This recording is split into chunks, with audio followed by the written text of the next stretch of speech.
Here is how to update Safari on your Mac. But before you do that, go ahead and hit the subscribe button down below.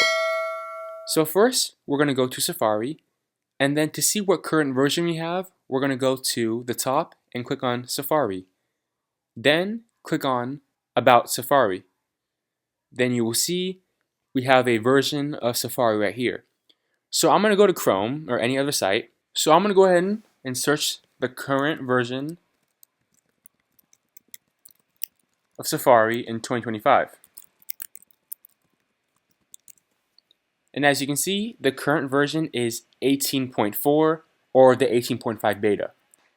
And if we go back to Safari, you will see that mine is on 15.6.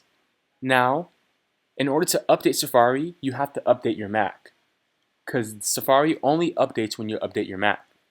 To update your Mac, go to System Preferences, then go to Software Update, and then as you can see, I have an update right here that I can do. Then you press on Upgrade, and then it will download the update and then install it on your Mac.